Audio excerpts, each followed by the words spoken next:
Ok, buenos días. Vamos a empezar. Eh, Algo interesante, por ejemplo, que estamos viendo un monopolio. Puede haber empresas que compitan, ¿no? Grandes empresas compiten, ¿no? Pueden competir, pero no es sano para ninguna empresa que sea monopolística. Son grandes empresas entrar en competencia con otra empresa de su misma calibre, ¿no? Quiero decir calibre en términos de dinero, ¿no? Entonces, casi siempre, cuando hay una competencia monopolística, lo que hacen es, bueno, tú ya tienes este mercado y yo ya tengo otro mercado, porque una competencia monopolística es reducción de precios y reducción de precios. Y solamente eso lo pueden hacer las grandes empresas, pero también puede llevar un desgaste, ¿no? Un desgaste financiero de la empresa. Entonces, lo que hacen lo que mejor hacen es, pues decir, yo tengo el control, yo tengo este mercado y tú tienes ese mercado y ya, y cada quien, y no entran a la una competencia monopolística, porque una competencia monopolística es desgastante financieramente y te puede generar quiebra, ¿no? Entonces, lo que hacen es decir, bueno, pues yo tengo este mercado y tú tienes ese mercado y ya no, como vamos a poner un ejemplo, ¿no? De Coca-Cola y Pepsi-Cola, ¿no? O sea, los dos ya tienen en su mercado, evidentemente el que más vende es Coca-Cola, ¿no? Pero Pepsi-Cola tiene su mercado, ¿no? No sé si sea el mercado de niños, etcétera, o el mercado en lugares ya exclusivos, ¿no? Donde venden pura Pepsi. O sea, entras al Grupo Alsea y el Grupo Alsea ofrece pura Pepsi, ¿no? Entonces, ya tiene su mercado y difícilmente van a competir, ¿no? O sea, ya tiene cada quien su mercado, eminentemente, una competencia, monopolística, pues a grandes empresas, pues no le conviene, ¿no? No les conviene a las dos, por lo tanto, generan el mercado, ¿no? Entonces ahí está esa situación, ¿no? De que el mercado es fundamental, ¿no? Para encontrar, o sea, ya no compiten, es lo que quiero decir, ¿no? No compiten. Vamos a poner en un tiempo anterior, antes de que se privatizara, antes de que la despendieran, ¿no? La empresa Grupo Modelo y Cuauhtémoc Montezuma, esas dos empresas tenían, muy buenos días, Camilo Guerrero, este, tenían tenían el control, ¿no? Entonces, una parte la tenía, el 56% la tenía Grupo Modelo y el 44% la tenía Cuauhtémoc, ¿no? Entonces, en ese duopolio, porque así lo podemos llamar, en ese duopolio, pues, no les convenía competir monopolísticamente, pero ya tenían los dos su mercado, ¿no? Evidentemente llegabas a lugares de exclusividad como el Sanborns, ¿no? Y el Sanborns pues te venden que te venden puro Cuauhtémoc Moctezuma, ¿no?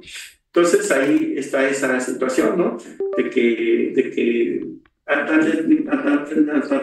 grandes empresas ya no compiten, sino que cada quien tiene su mercado. ¿Por qué? Porque puede ser desgastante financieramente para la empresa competir con otra empresa calibre, ¿no? Quiero decir calibre en el sentido financiero, ¿no? Como son grandes, poner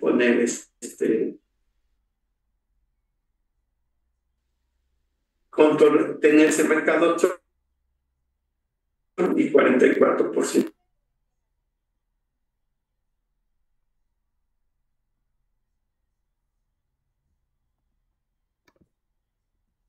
de la otra empresa. Y así la ley con 12, ¿no? Ya llegan a ser. de la leche. Pero eso no significa que esas dos empresas tengan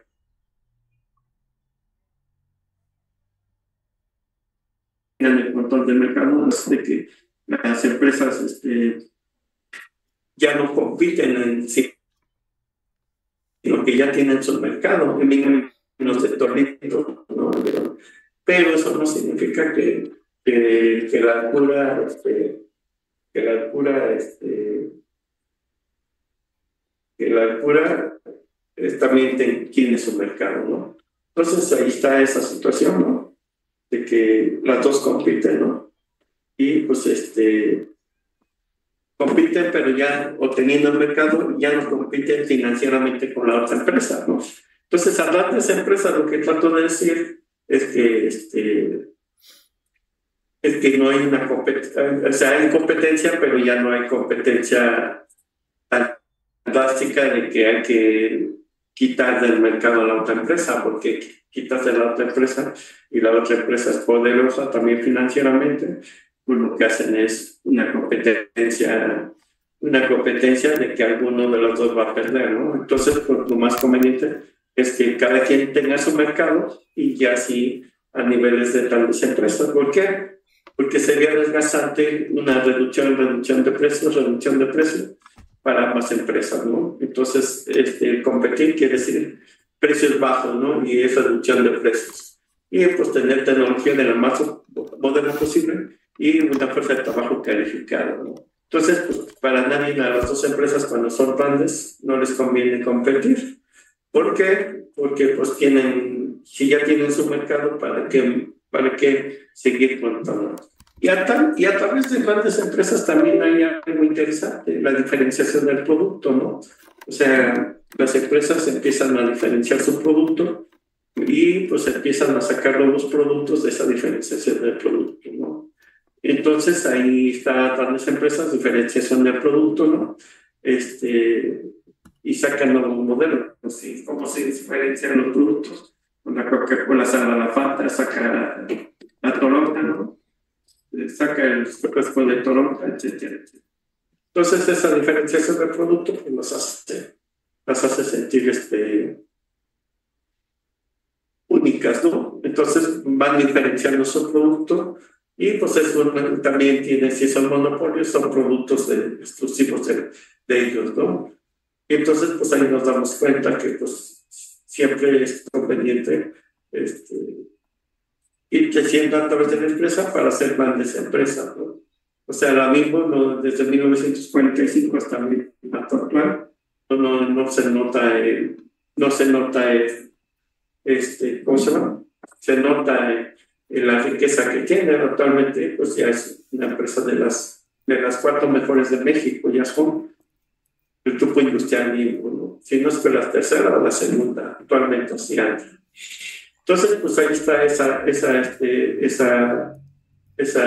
situación, ¿no? De que ya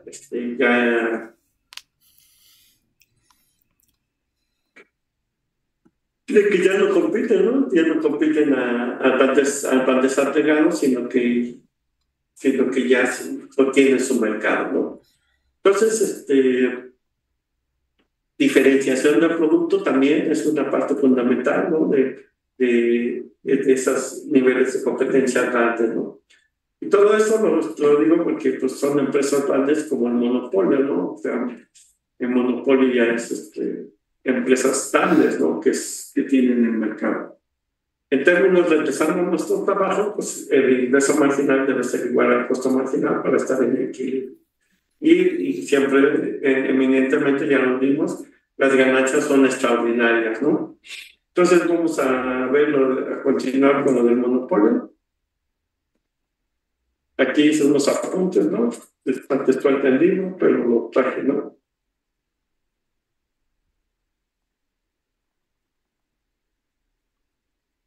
Porque dice equilibrio a largo plazo del monopolio puro. La curva de costo marginal de largo plazo corta desde abajo a la curva de ingreso marginal. La planta más apropiada es aquella cuya curva de costo promedio de corto plazo es tangente a la del costo promedio de largo, en el nivel óptimo de producción. Y aquí viene regulación de monopolio. Pues claro, el Estado puede regular vía impuestos o algo así el monopolio.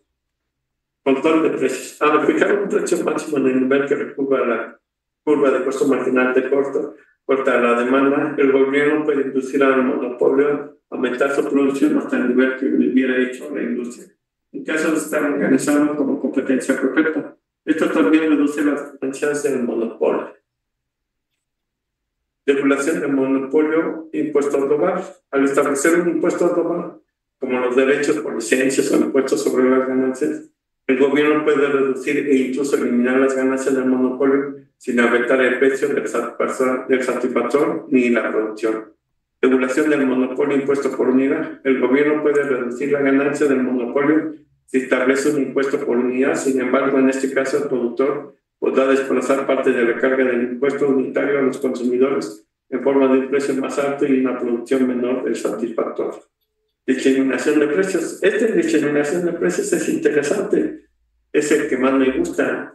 ¿Por qué? Porque la empresa puede poner precios más altos en un lugar y precios más bajos en otro lugar. O sea, vamos a poner el ejemplo de un avión que tiene que nomás tiene un vuelo exclusivo, ¿no? Un vuelo exclusivo, vamos a poner México-Cancún, que tenga un vuelo exclusivo. Entonces, ellos pueden poner un precio, como casi por lo regular, los boletos de avión se compran con anticipación. Ellos pueden poner un precio más caro si lo compras en los primeros 14 días. Compras un boleto, o sea, antes del vuelo, en los primeros 14 días puedes poner un precio. Después, en los siguientes 14 días, puedes poner otro precio. Por supuesto, el precio posterior va a ser más barato que el precio los primeros 14 días antes de viajar, ¿no? Entonces, después de los 14 días, ya tienes más opción y, por lo tanto, el precio puede ser más barato y es lo que hace la gente, ¿no? Compra con anticipación ese boleto para que le salga más barato. Entonces, esa exclusividad del precio más barato hace que si compras el boleto de avión 21 días antes de partir, pues lógicamente el precio es más barato. Pero si lo compras 14 días antes de salir, el precio se vuelve más caro. Entonces, esto hace que haya una discriminación de precios. Y esa discriminación de precios quiere decir que en un determinado momento lo das más alto y en otro determinado momento lo das más bajo. Y esa es discriminación de precios, que el precio varía. Claro, todo eso lo hace con fines de que tenga una mayor ganancia. Entonces vamos a suponer que sea México-Cancún 2,000 pesos, después de los 21 días, ¿no? Y ya después de los 21 días dices, México-Cancún 2,800 o 3,000 pesos, ¿no? Entonces, pues ahí está esa situación, ¿no? Entonces, discriminación de precios es variación de los precios y, por supuesto, con ganancias. Los monopolistas pueden aumentar su ingreso total para un nivel determinado de producción por medio de la discriminación de precios. Una forma de hacerlo, lo anterior es cargando precios diferentes por el mismo satisfactor en mercados distintos. Así, la última unidad vendida de cada mercado tiene el mismo ingreso marginal. A menudo este hecho se denomina discriminación de precios de tercer grado. Y vean, o sea, eso de la discriminación de precios puede dar precios más bajos o precios más altos, dependiendo el destino que llegue. Si ya se acerca el destino, elevan el precio, ¿no? Si ya se acerca la fecha de vuelo, elevan el precio. Y vean, aquí una forma matemática, ¿no? Si la utilidad económica es igual al ingreso menos el ingresos totales menos costos totales, o sea, es el beneficio, eso lo hemos visto. El excedente del productor es ingresos totales más el gasto variable total. Y la utilidad económica es el excedente del productor menos el costo fijo total. O sea, esa es una forma matemática de decir el monopolio. Excedente del productor, ingresos totales menos costos variables totales. La utilidad económica es excedente del productor menos costos fijos. Eso sería, y algo también que vamos a ver más después, sería el oligopolio. Oligopolio sería así, oligopolio. El oligopolio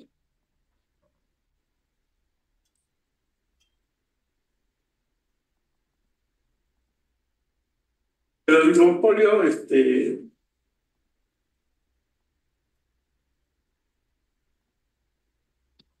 oligopolio. El oligopolio es, son varias empresas que tienen el control del mercado. Por eso se llama oligopolio, porque son varias empresas. En este caso serían dos o más empresas, ¿no? Que tienen el mercado.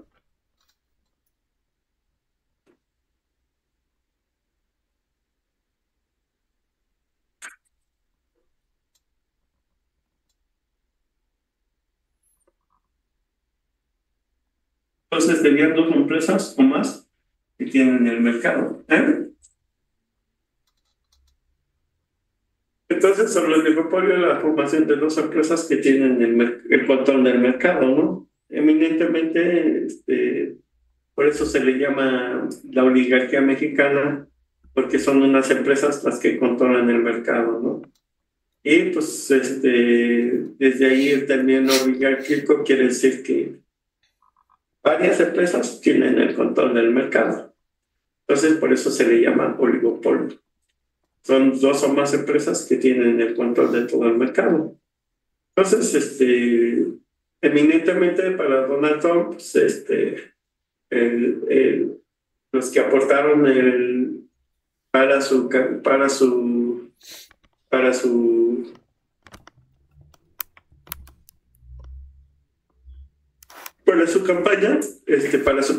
pues, ¿cómo se llama? Pues fueron las empresas, entre ellas la empresa de Elon Musk. Tan así que pues Elon Musk ahí está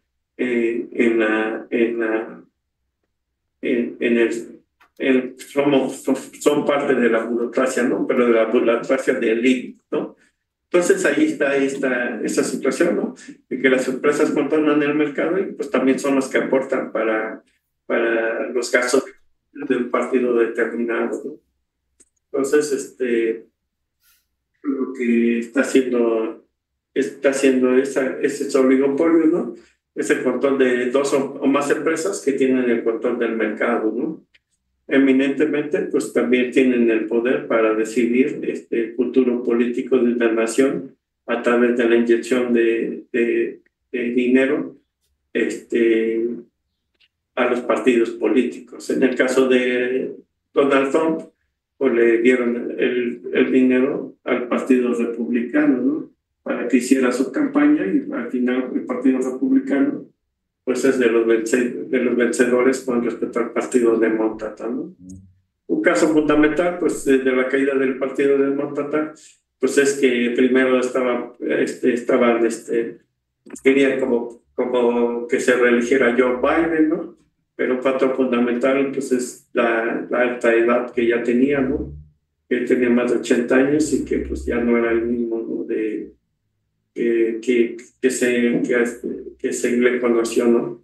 Entonces, debido a la alta edad, pues, tuvieron que cambiar de partido, ¿no? Y optaron por la mujer, que era la vicepresidenta, ¿no? Y entonces esa vicepresidenta compitió con respecto a Donald Trump. Pero la oligarquía de los Estados Unidos, que sería el control de varias empresas, entre ellas la de Elon Musk, optaron por financiar el capital del Partido Republicano, y a la larga el Partido Republicano pues, se llevó las elecciones, ¿no? Y se las llevó de calle. Y un factor fundamental pues no es porque la vicepresidenta pues no tuvo la suficiente solidez de parte de los empresarios, ¿no? Sobre todo de la oligarquía de los Estados Unidos. Y entonces se fueron por el Partido Republicano, y el Partido Republicano optó por aceptar ese dinero de financiamiento que dan las empresas para que ganaran las elecciones. Y evidentemente el factor fundamental de las elecciones es la tal cantidad de billete que le dieron a Donald Trump, sobre todo la oligarquía estadounidense, para su financiamiento. Y entonces ahí está, ¿no? Ganó de calle, aunque es una persona que tiene varios intereses, entre ellos el expansionismo de los Estados Unidos, ¿no? Entre ellos que vende la industria a su país, ¿no? Se volvió proteccionista, ¿no? Y pues que no haya emigración ilegal, ¿no? Entonces, un factor fundamental de la inmigración legal es que disminuye los salarios, pero no a los estadounidenses, sino a los extranjeros, que no son legales. Entonces, ahí está esa situación, ¿no? Esa bonita situación de Donald Trump, pues ganó, pero pues gracias a la oligarquía. Entonces, la oligarquía es ¿cómo se llama?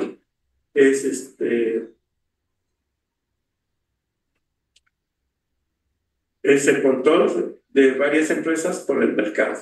Y también esas empresas controlan el mercado político, o sea, le invierten dinero a lo político y, por supuesto, tienen el control político y tienen el control económico, ¿no? Aquí en este lado, pues estarían del lado de México, pues también las empresas invierten, ¿no?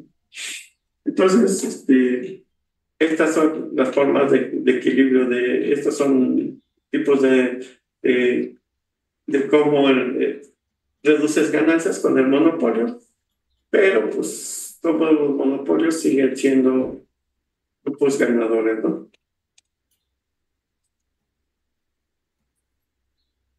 Ok, entonces con esto ya podemos empezar a ver el video, ¿no? De YouTube.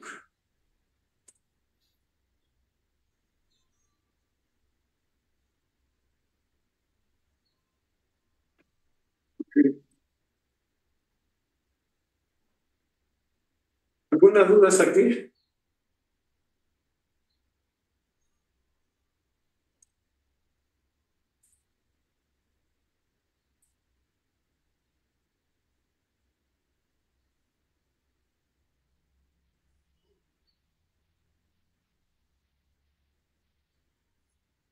Ok, dura 1 hora 19, aquí está.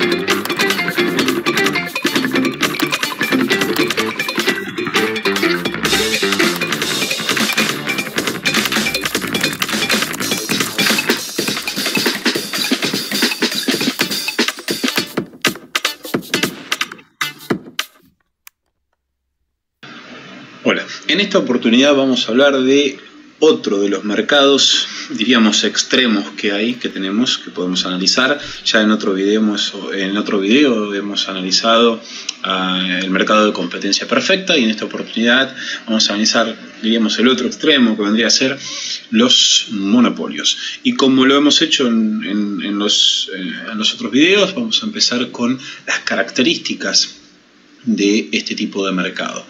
En primer lugar, el monopolio, en el mercado monopólico hay muchos consumidores y lógicamente un solo productor, o sea, muchos que demandan, muchos que consumen y un solo oferente del bien o servicio. La segunda característica son las barreras a la entrada. Es un mercado que tiene barreras a la entrada, que ya vamos a analizar específicamente cuáles pueden ser, un pequeño resumen de cuáles pueden ser. Pero bueno, al contrario del mercado de competencia perfecta, este es un mercado que sí tiene barreras a la entrada, o sea que va a haber impedimentos para que otras empresas entren a participar de este mercado. Por ejemplo, la existencia de beneficios extraordinarios o positivos por parte de la empresa, la única empresa que está en el mercado, obviamente va a generar la tentación de otras empresas a entrar a participar y a proveer el bien o servicio también. Pero bueno, se va a encontrar con que este mercado tiene barreras a la entrada. Y esto no es un tema menor. Más allá de que ahora las vamos a nombrar, las barreras a la entrada, no es un tema menor porque el hecho de que existan barreras a la entrada nos va a dar como consecuencia que nosotros no vamos a estar analizando en este mercado el corto plazo y el largo plazo. O sea, todo el tiempo vamos a estar analizando el corto plazo. ¿Por qué no analizamos el largo plazo? Porque de nada nos hace pensar de que el largo plazo va a cambiar de lo que es el corto. O sea, más allá de los costos de la empresa, nosotros en el mercado de competencia perfecta, por ejemplo, analizábamos el largo plazo debido a que cambiaba mucho la situación, porque una empresa de competencia perfecta que tenía beneficios positivos hoy, eso iba a tentar a otras empresas a entrar al mercado y en el largo plazo iba a cambiar la situación cuando otras empresas se metían. Pero acá, como al existir barreras a la entrada de nuevas empresas, no vamos a estar analizando a largo plazo, sino que todo el análisis de este video va a ser en torno al corto plazo de la empresa. Y otras de las características es poder para fijar precio que tiene el monopolio, o sea, poder de mercado. Recordemos que en competencia perfecta la empresa era precio aceptante, o sea, el precio lo imponía el mercado. Acá no, acá el monopolio, la empresa, va a ser la que determina el precio que va a cobrar. Obviamente va a estar limitado por la demanda a la cual se está enfrentando, no es que va a poder cobrar cualquier precio, porque es una cuestión de maximizar beneficios, ¿no? Teniendo en cuenta la demanda a la cual te enfrentás. Pero bueno, el monopolio va a tener poder de mercado, va a poder fijar el precio de su producto, y al contrario de competencia perfecta, recordemos que en competencia perfecta el precio terminaba siendo igual al costo marginal. Bueno, en monopolio obviamente el precio que va a fijar el monopolista va a estar por encima del costo marginal que tiene, y esto va a estar relacionado con el poder de mercado que tiene, ese poder para fijar precio, para ella como empresa determinar el precio que va a cobrar por su producto en el mercado. Sigamos por las causas que generan la existencia de monopolios. A ver, una de las causas es producto único o inexistencia de sustitutos cercanos. Ahora acá voy a hacer una pausa. ¿Por qué? Porque muchas veces este motivo, este producto único de que no tenga sustitutos cercanos, lo ponen como una característica del monopolio. Y yo particularmente no coincido tanto. Es cierto que el hecho de que existan sustitutos cercanos hace que el análisis sea distinto, por ahí cambie la situación y el análisis no sea tanto como lo vamos a ver acá en este video. Pero a mi punto de ver, por ejemplo, no sé, por poner un ejemplo, supongamos que en un pueblo existe un único productor de pollo, una única empresa que comercializa carne de pollo, ¿sí? Por el motivo que sea. Pero es verdad que en este caso la carne de pollo tiene sustitutos cercanos como la carne roja, la carne de pescado, y esto va a hacer que las condiciones del mercado, la demanda a la cual se enfrente esta empresa, cambie, ¿sí? Pero eso no quita de que no sea un monopolio esta empresa. También es cierto de que el grado de sustitutos cercanos que tenga la empresa que provee ese bien o servicio también va a estar relacionadas con el poder de monopolio que tenga, o sea, qué tan monopolio va a ser en ese mercado y cuánto va a poder aprovechar de esa situación de monopolio. Claramente no es lo mismo tener el monopolio de la carne de pollo, por ejemplo, en el pueblo, que el monopolio de la insulina, por ejemplo, en el pueblo, ¿sí? El productor de carne de pollo sabe que tiene un monopolio más débil, diríamos, debido a que se enfrenta a una demanda que tiene sustitutos cercanos y por lo tanto es un poco más elástica, diríamos, porque sabe que si aumenta el precio un poco, puede llegar a perder mucha demanda porque se le van a otros productos como por ejemplo los otros tipos de carnes u otros tipos de alimentos. En cambio, el productor supongamos que existe una empresa que tiene el monopolio de la insulina en el pueblo, la demanda a la cual se está enfrentando es una demanda muy inelástica, porque debido a que es el único que la produce, debido a que es un bien que no tiene sustitutos y debido a que los diabéticos obviamente lo van a tener que consumir de todas maneras. Por lo tanto, es un monopolio mucho más fuerte al cual se enfrenta que tiene esta empresa. Por eso es que yo particularmente el hecho de que sea un producto único es una de las causas que genera un monopolio. No lo pongo como una característica del mismo, pero es cierto que el análisis podría ser un poco distinto al existir sustitutos cercanos de lo que lo vamos a hacer, del análisis que vamos a hacer en este video. Y el otro de los motivos, o diríamos uno de los motivos principales por el cual existen los monopolios, son precisamente las barreras a la entrada que tiene este tipo de mercados. Tema que vamos a ver ahora a continuación, a dedicarle un ratito a explicar cuáles pueden ser las barreras a la entrada que puede llegar a haber que impidan que otra empresa le entre a competir a esta única empresa que existe en el mercado, produciendo también el mismo bien o servicio o un producto con un grado de sustitución muy cercana. Hablemos sobre estas barreras a la entrada, ¿sí? Uno de los motivos por los cuales puede llegar a ser un impedimento para otra empresa entrar a competirle a la otra es, por ejemplo, el control de un recurso escaso. Cuando la empresa que está en el mercado, o sea, el monopolio, tiene el control o es propietario o hay un único factor o recurso con la cual se produce el bien o servicio, entonces en este caso otra empresa no podría entrar a competirle al monopolio por una cuestión de que no existe recurso disponible más que el que ya controla la empresa que está en el mercado. Entonces en este caso esto sería una clara barrera de entrada de nuevas empresas.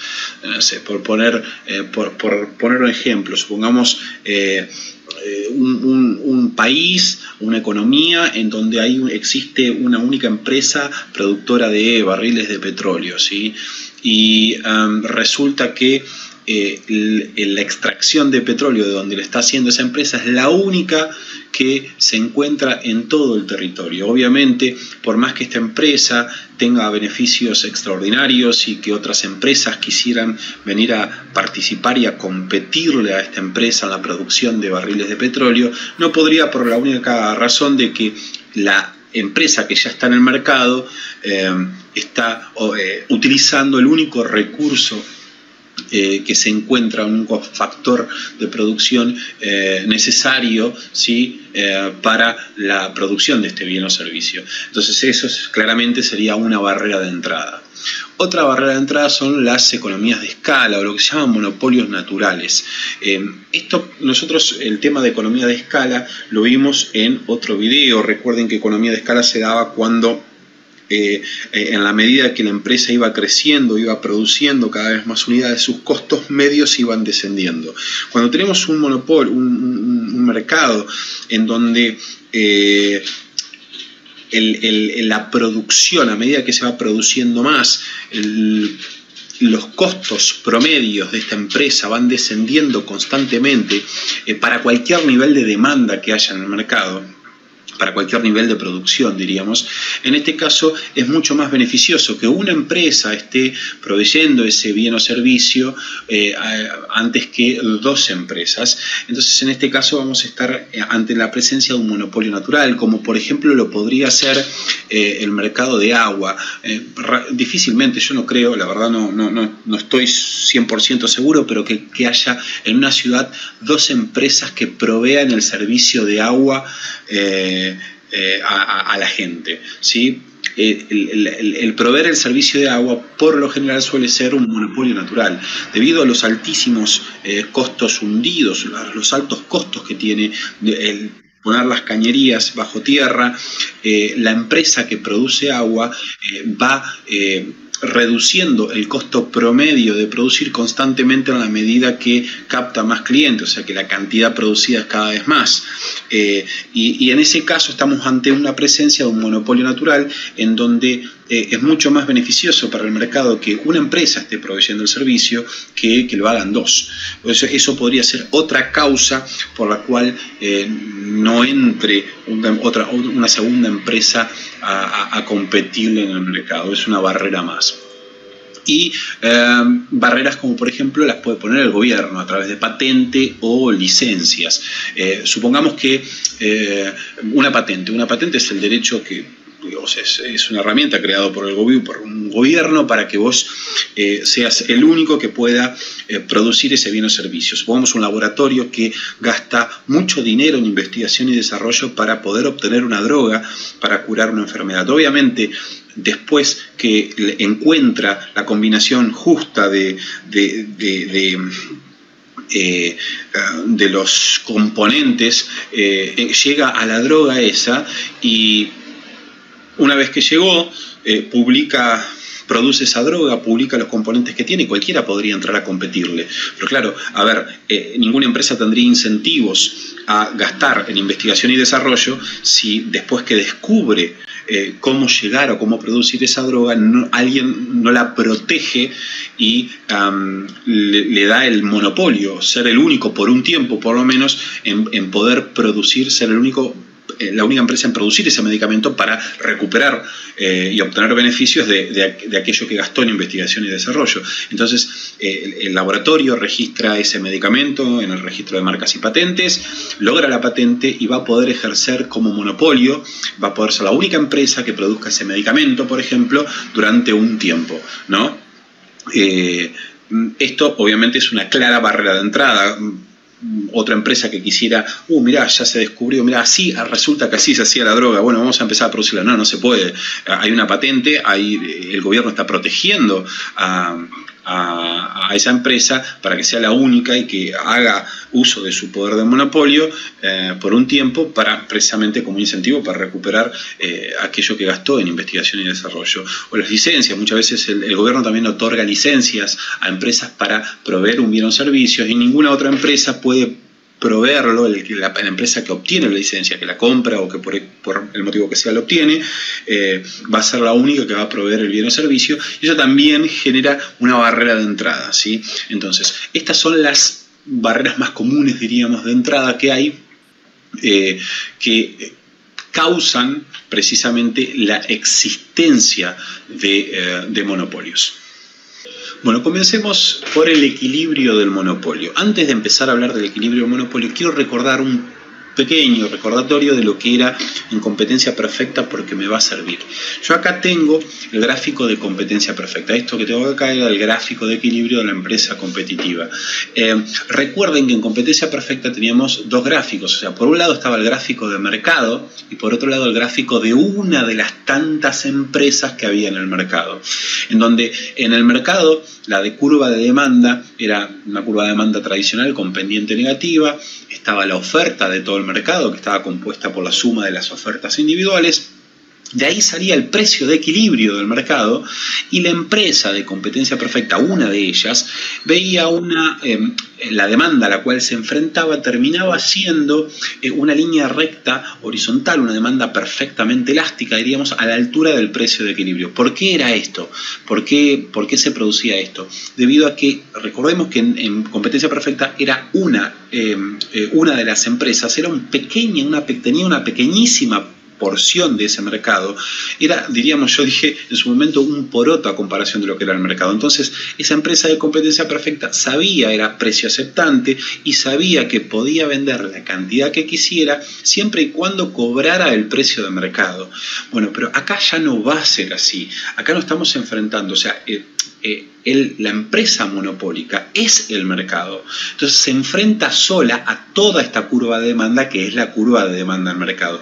Y obviamente la curva de demanda del mercado es tradicional, tiene pendiente negativa. Cuanto más cobre, menos va a vender, y cuanto menos cobre, más va a vender. Por eso es que ahora el gráfico se va a simplificar a uno solo, porque vamos a tener la demanda de mercado por un lado y la estructura de costos de la empresa por el otro. Pero ya no va a haber dos gráficos como los había en competencia perfecta. Si no recuerdan bien cómo era la situación, siempre es conveniente ver primero, entender el mercado de competencia perfecta, que lo tienen en otro video, para seguir por el de monopolio. No, sigamos, avancemos con monopolio. Obviamente vamos a estar representando el eje ordenado. Acá en el eje ordenado va a estar el precio, en el eje de abscisa las cantidades. Y como decíamos, nos vamos a estar enfrentando a una curva de demanda con pendiente negativo. Una curva de demanda de todo el mercado tradicional, en donde cuanto más cobre la empresa, menos se va a vender. Cuanto más bajo sea el precio, más se va a vender. Fíjense que yo acá he marcado la curva precio, o sea, la curva de demanda en realidad es la curva precio, o también la curva de ingreso medio, porque en algunos libros figura como, y se habla todo el tiempo de ingreso medio. El precio es igual al ingreso medio. Acá le hago una pequeña aclaración. Miren esto. El ingreso medio, el ingreso promedio de una empresa se calcula siendo el ingreso total dividido la cantidad que vende.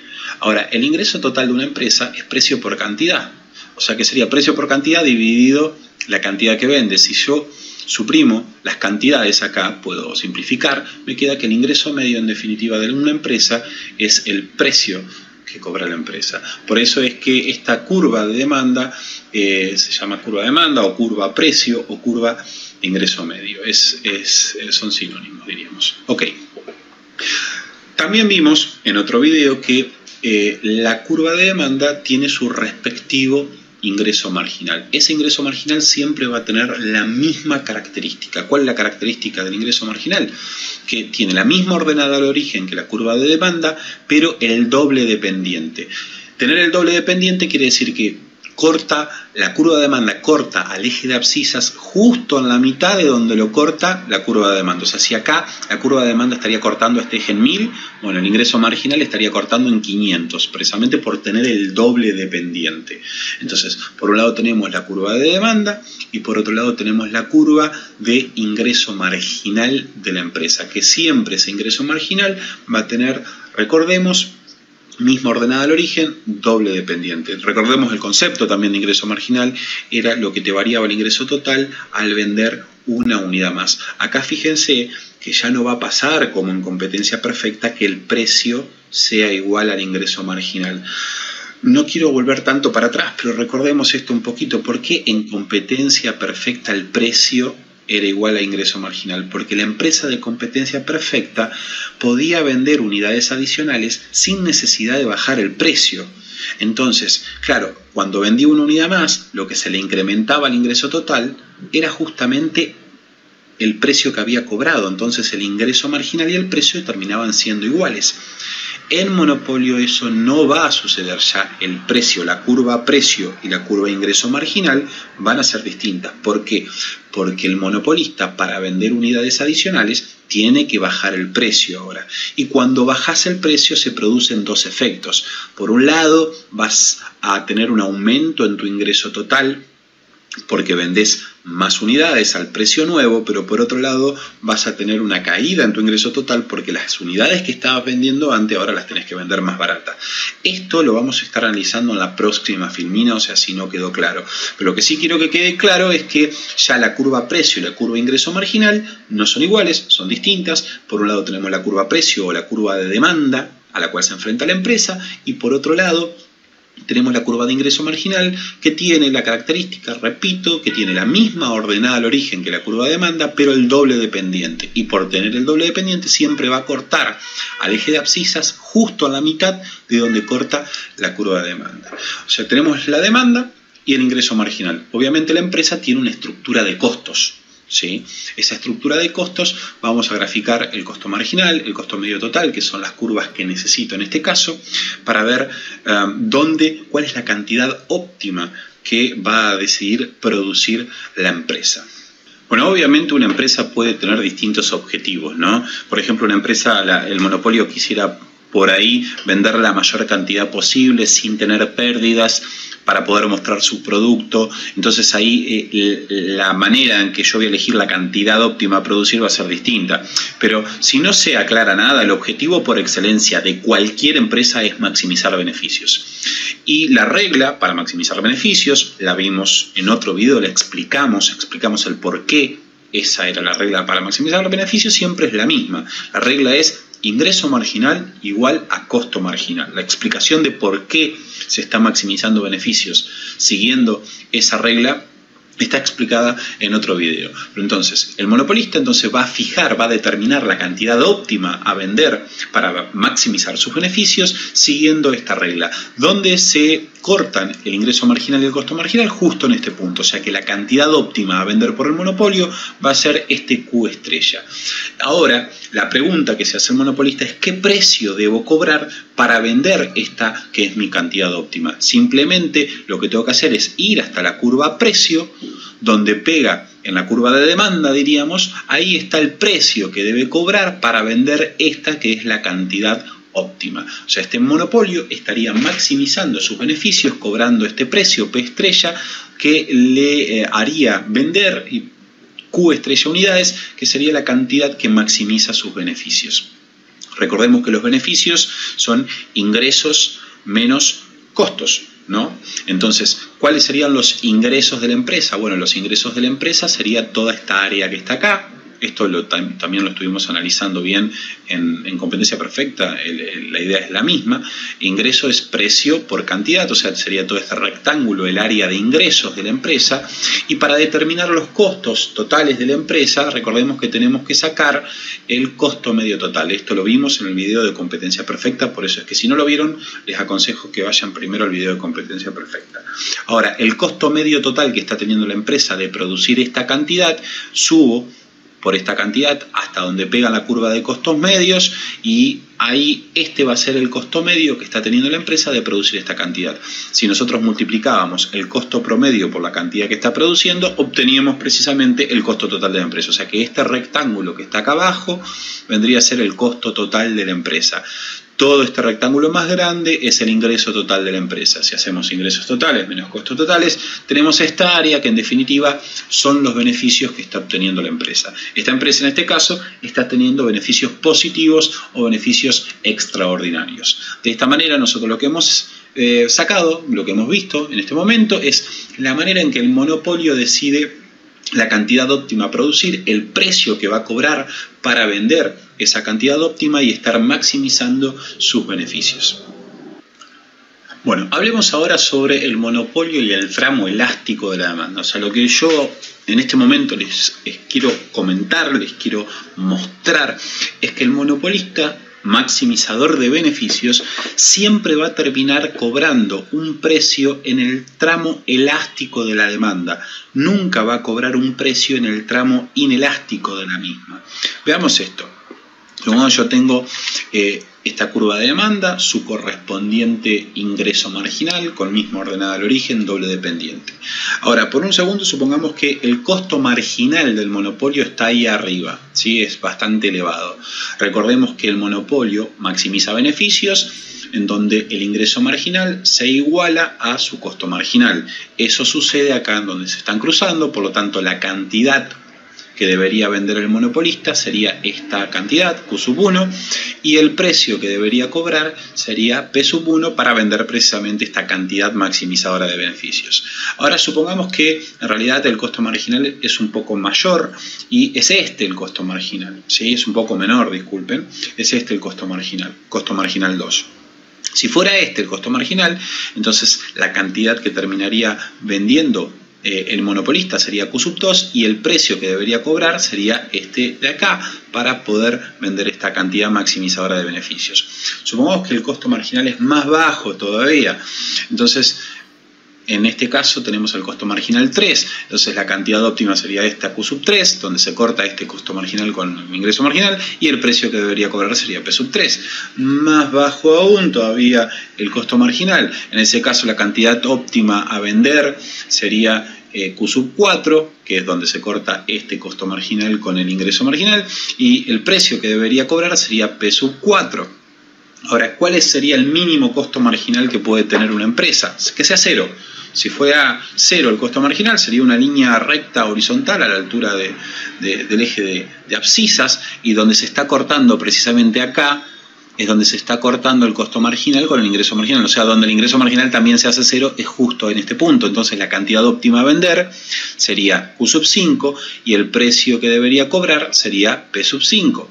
Entonces, fijémonos que no puede pasar más de aquí. ¿Por qué? Porque si bien el ingreso marginal es verdad que existen ingreso marginal negativo, existe este tramo negativo del ingreso marginal, lo que significaría que vender una unidad más en vez de incrementarte el ingreso total te lo achica. Esta parte del ingreso marginal existe, pero un costo marginal en este cuadrante no existe, porque no podría ser un costo marginal negativo. ¿Qué sería eso, un costo marginal negativo? Recordemos que el costo marginal era cuánto se te incrementaban los costos por producir una unidad más, ¿sí? Obviamente un costo marginal negativo significaría que producir una unidad adicional te achica los costos, no tendría sentido. Entonces esto no podría ser nunca posible, ¿sí? La única manera de que el precio que yo tenga que cobrar como monopolista para maximizar beneficios esté por debajo de P sub 5 sería que un costo marginal y el ingreso marginal se corten, por ejemplo, acá, entonces yo subo y ahí te daría un precio más bajo, pero esta posibilidad no existe debido a que precisamente los costos marginales no pueden estar en este cuadrante. Por lo tanto, esa posibilidad desaparece. Fijémonos que los precios posibles, o sea, ante los distintos costos marginales, cada vez fui bajando más el costo marginal hasta llegar a cero, ¿sí? El precio que resultó terminó en el tramo elástico de la demanda. ¿Por qué en el tramo elástico? Porque recordemos que donde el ingreso marginal era cero, ¿sí? Cuando el ingreso marginal era cero, el precio justo ahí era P sub 5 y la elasticidad en ese punto era -1, la elasticidad unitaria, justo ahí era la elasticidad unitaria. Para entender esto bien, si no lo están entendiendo, deberían ir al video donde hablamos sobre las elasticidades, que analizamos bien este caso y vemos dónde está el tramo elástico de la curva, dónde está el tramo inelástico. O sea, ya para entender estos videos se necesita sí o sí previamente haber visto los demás. Por eso no quiero cada vez que hable sobre algo voy a dar por entendido, porque ya por hecho de que ya saben esto y no quiero tener que explicar absolutamente todo. Pero bueno, a modo de recordatorio, cuando el ingreso marginal era cero, que justo es en este punto, el precio ahí, justo ese nivel de precio, la elasticidad en ese punto de la demanda justo era unitaria. Y recordemos que la elasticidad unitaria, para arriba separaba lo que era el tramo elástico del tramo inelástico. O sea, para arriba estaba el tramo elástico, para abajo estaba el tramo inelástico. Por lo tanto, el monopolista, fíjense que los posibles precios que puede cobrar el monopolista de acuerdo a los distintos costos marginales que tenga, siempre va a pegar en el tramo elástico de la demanda. El monopolio maximizador de beneficios siempre cobra un precio en el tramo elástico de la demanda, nunca en el tramo inelástico de la misma, que serían de P sub 5 para abajo. Es imposible si lo que quiere es maximizar beneficios. Sigamos por la regla para fijar precios en el monopolio. O sea, obviamente el monopolista maximizador de beneficios lo que hace es vender aquella cantidad en donde su ingreso marginal se iguala con su costo marginal, pero para vender esa cantidad tiene que cobrar un precio determinado, ¿no? Ahora lo que yo quiero encontrar, lo que yo voy a buscar ahora es una regla para que me diga de qué depende ese precio que termina cobrando, o sea, cuáles son los factores que influyen en ese precio que va a cobrar el monopolio. Obviamente está relacionado con el ingreso marginal y el costo marginal, porque a partir de ahí, siguiendo esa regla en particular, es la que lleva a la cantidad óptima que tiene que producir y vender, y de ahí va a surgir el precio. Pero bueno, vamos a descomponer esta igualdad entre ingreso marginal y costo marginal para llegar a otra función que me diga en definitiva de qué otros parámetros está dependiendo el precio que cobra el monopolista. Sencillamente vamos a partir obviamente de la regla de maximización de beneficios. El monopolio lo que hace es igualar su ingreso marginal del costo marginal y eso va a determinar la cantidad óptima a vender. Ahora, vamos a empezar a descomponer este ingreso marginal y este costo marginal para llegar a una función, una ecuación que me diga, mira, el precio depende en definitiva de esto, ¿sí? Coincidamos que yo ahora le podría dar directamente la función final y verían el precio depende al fin y al cabo de esto y de esto, y quizás lo único que le interesa a ustedes es la función final. Pero yo lo que voy a hacer acá es explicar paso por paso cómo se llega a esa función final, más allá que por ahí lo único que le interesa a ustedes es el resultado final y el análisis de ese resultado. Pero bueno, yo acá lo voy a hacer paso por paso para que se entienda cómo llegué a eso. Entonces el monopolista maximiza beneficios igualando su ingreso marginal al costo marginal. Ahora, el ingreso marginal a qué era igual. El ingreso marginal lo podíamos calcular o como la derivada del ingreso total o si no con variaciones lo podíamos calcular. O sea, el ingreso marginal se obtiene haciendo la variación en el ingreso total dividido la variación en las cantidades. Voy a seguir desarmando esto. ¿A qué es igual o cómo podría expresar yo la variación en el ingreso total? Bueno, la variación en el ingreso total se podría expresar con esta fórmula. Precio por variación en las cantidades más variación en el precio por cantidades. Para que me crean que esta es una forma válida de expresar la variación en el ingreso total, voy a poner un ejemplo, ¿sí? Para usar precisamente esta funcioncita que está acá. Supongamos que esta es la demanda a la cual se enfrenta la empresa, ¿sí? Si cobra 10 pesos, va a vender 100 unidades. O sea, si reemplazo por 10 acá, me va a dar que cobrando 10 pesos vende 100 unidades. Y el ingreso total obviamente va a ser 1000. 100 por 10, 1000 va a ser el ingreso total, ¿sí? Ahora, si recordemos que la empresa para vender unidades adicionales, ahora tiene que bajar el precio. Entonces, si baja el precio a 8, ¿sí? Va a vender, reemplazo por 8 acá en la función y me va a dar que va a vender 120 unidades. Ahora, el ingreso total, 8 por 120, me da 960 pesos de ingreso total. O sea que hubo una variación en el ingreso total de menos 40 pesos. Veamos si funciona esta fórmula que tengo acá. ¿Sí? A ver, ¿a qué va la fórmula? La fórmula me está mostrando el efecto cantidad y el efecto precio. Recordemos que para vender más yo tengo que bajar el precio. Y por un lado el ingreso total me varía porque vendo más unidades al precio nuevo, que es un precio más bajo. Pero por otro lado también el ingreso total me varía porque las unidades que estaba vendiendo antes, ahora las tengo que vender más baratas. Entonces hay un efecto que suma y otro que resta. Eso era lo que se llamaba efecto precio y efecto cantidad, que en otro video lo vimos. Pero bueno, yo ahora acá lo que quiero mostrarles es que esta función realmente funciona, que no me mandé la parte, sino que se puede utilizar esto que está acá para expresar la variación en el ingreso total. ¿Cómo quedaría usando la función? A ver, por un lado tengo precio 8, que es el precio nuevo. Variación en las cantidades, 20. Esto vendría a ser, en este caso, la parte que suma. O sea, porque estoy vendiendo 20 unidades más, que fue la variación en las cantidades, a 8 pesos cada una. Pero por otro lado está la parte que resta. ¿Cuál es la parte que resta? Que las 100 unidades viejas que estaba vendiendo, las 100 unidades anteriores que estaba vendiendo, ahora las vendo a 2 pesos menos. O sea, la variación en el precio fue de menos 2 pesos y las cantidades que estaba vendiendo antes eran 100. Si yo sumo los dos efectos, me da menos 40, que era en definitiva lo que tenía de variación en el ingreso total. Este ejemplo simplemente lo puse para que vean que esta forma de expresar el ingreso total es una forma válida. Sigamos adelante. Ahora, vuelvo a desarmar el ingreso marginal, ¿no? Diríamos, el ingreso marginal dijimos que era la variación en el ingreso total dividido la variación de Q, de las cantidades. La variación en el ingreso total es todo esto que tengo acá. O sea que si tengo que dividir la variación del ingreso total dividido la variación en las cantidades, me quedaría de esta manera. O sea, este primer término dividido variación de Q más este segundo término dividido variación de Q. Ahora, tengo esta expresión. Obviamente, acá puedo simplificar variación de Q con variación de Q. Y en ese caso quedaría de la siguiente manera. O sea, este primer término quedaría solamente precio más, y este segundo término tal cual estaba. Ahora, lo que voy a hacer es a este segundo término que está acá, multiplicarlo por precio y dividirlo por precio. Si yo multiplico el número y lo divido por el mismo número, no altero, diríamos, la igualdad, no altero el número en sí.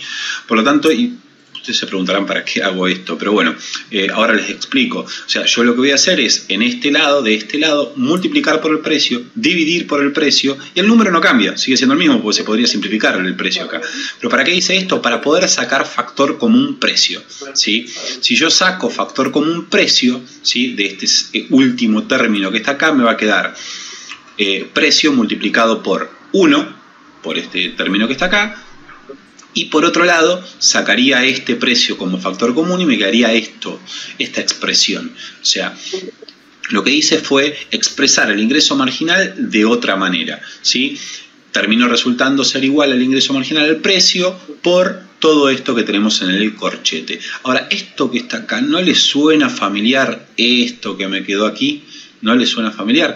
A ver, recordemos que era la elasticidad precio. La elasticidad precio se calculaba haciendo variación de Q sobre variación de P por P sobre Q. Esto que está acá es exactamente la inversa de la elasticidad precio. O sea, está al revés, diríamos, ¿no?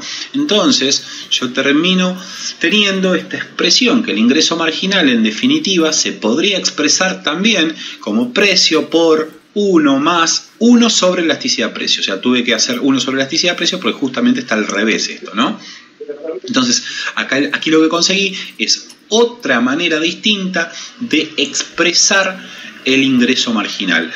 Bueno, volvamos al comienzo. Entonces, la regla para maximizar los beneficios es ingreso marginal igual a costo marginal. Solamente que ahora yo acabo de obtener una manera distinta de expresar el ingreso marginal. O sea, el ingreso marginal es la variación en ingreso total dividido la variación de Q. Pero ahora demostramos que el ingreso marginal también se puede expresar de esta manera. Si respetamos la regla para maximizar beneficios, los ingresos marginal igual a costo marginal, entonces en definitiva el costo marginal termina siendo igual a esto que tenemos aquí. Si yo hago un pasaje de términos ahora precisamente, o sea, pasando este corchete que está multiplicando, lo paso a dividir, me va a quedar precio solo de este lado y me va a quedar precisamente lo que estaba buscando, que era la regla para fijar precios en el monopolio. O sea, ¿de qué manera fija el precio el monopolista? Siguiendo esta regla, costo marginal dividido este corchete que tengo acá. Fíjense que lo he expresado de dos maneras distintas. Recuerden que la elasticidad precio siempre de la demanda siempre daba negativa, ¿sí? Entonces, si tengo un negativo acá, esto sería menos, quedaría restando en vez de sumando. Entonces, algunos libros expresan la regla para fijar precios del monopolio con el módulo de la elasticidad precio, o sea, tomando un valor positivo acá y después poniendo un signo menos. Pero en definitiva, esta que tenemos acá es la regla para fijar precios del monopolio.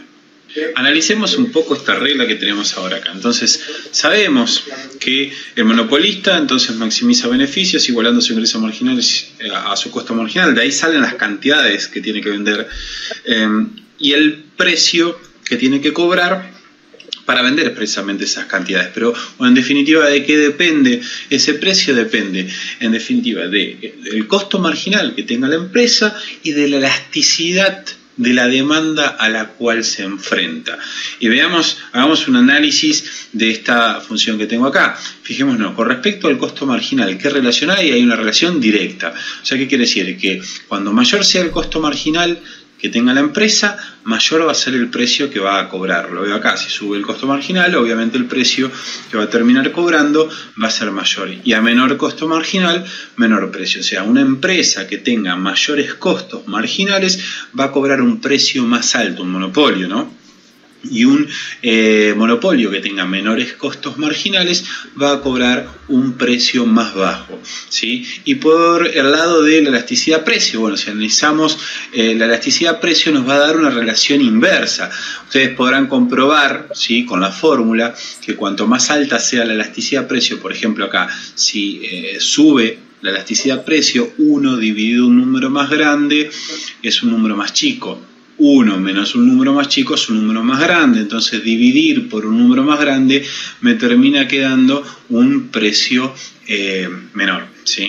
Entonces, ¿qué quiere decir esto? Que cuanto más alta sea la elasticidad precio de la demanda, más bajo va a ser el precio que va a cobrar el monopolista. Y cuando más baja sea la elasticidad precio de la demanda a la cual se enfrenta, más alto va a ser el precio. Recordemos que las elasticidades están relacionadas también con el grado de bienes sustitutos que tiene el bien que está vendiendo la empresa. O sea, si volviendo... Ok, por ahí le dejamos, ¿no? Ya estamos viendo ya las gráficas de monopolio. Voy a sacar una foto para la resistencia. Y nos vemos el miércoles. El viernes no va a haber clase porque voy con rezo sindical y tengo que estar presente ahí. Entonces, nada más vemos el miércoles y ya. Y en la semana 10 hacemos el examen. Hasta luego.